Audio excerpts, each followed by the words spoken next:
C'entro anch'io, c'entro anch'io.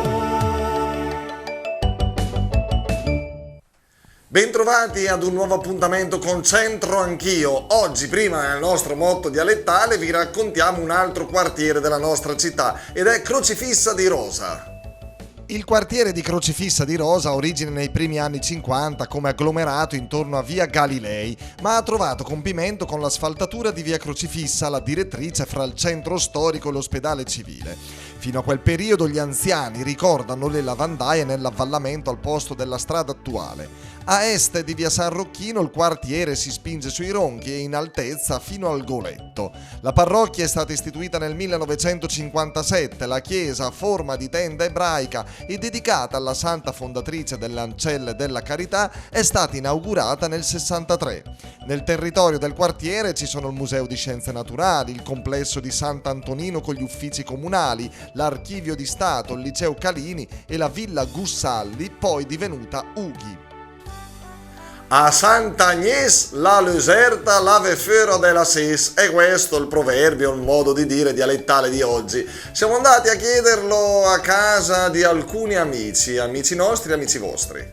Qui dal Lupo Antico torniamo sempre volentieri perché stiamo bene, ci sono ottimi prodotti, ottime soluzioni per l'arredo e ovviamente per i serramenti. Vero Simone? Abbiamo trovato Simone. Certo, grandissima serietà da parte di Mauro e dei suoi collaboratori. Tu già sai cos'è? Sei un abitué, un cliente fisso o occasionale? Un cliente fisso, vengo spesso al Lupo Antico. Ah, Sant'Agnès?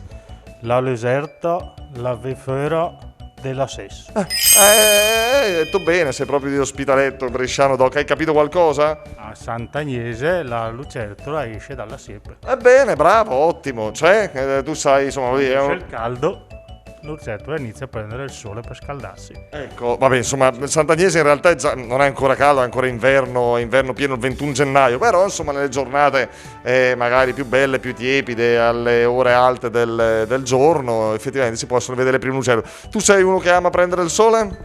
No. No, sei più uno da camminare. Una volta mi piaceva, adesso non ce la faccio più a stare sotto il sole. Grazie Simone, ciao. Ciao. Un altro bel giovanotto a Lupo Antico, il sui noti, il signor Claudio. Ben trovato, signor Claudio. Grazie, Face, grazie. Mia, si appannano gli occhiali, le lenti con queste maschere. Che faccio? Li tolgo? Sì.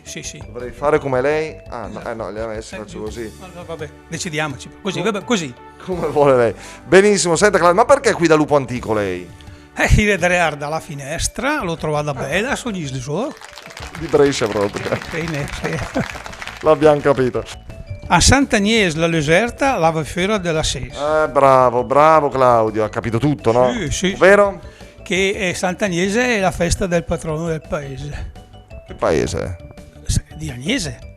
Il paese di Agnese. Agnosine. Di Agnosine? No, a Sant'Agnès la Luserta lava fuori della Ses. A Sant'Agnese la lucertola viene in di fuori della siepe. All'indifuori della siepe. E perché? Letteraria del dialetto. Dall'antico latino, dalla lucertola. E perché viene all'indifuori della siepe?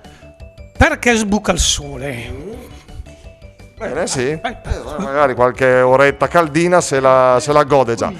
Bene, grazie signor Claudio e grazie anche a voi per essere stati in nostra compagnia. Proprio così, Sant'Agnese il 21 gennaio, abbiamo detto le prime giornate un pochetto più caldine nelle ore centrali della giornata, invitano le lucertoline a uscire. Grazie Lupo Antico, grazie a tutti voi, alla prossima, ciao!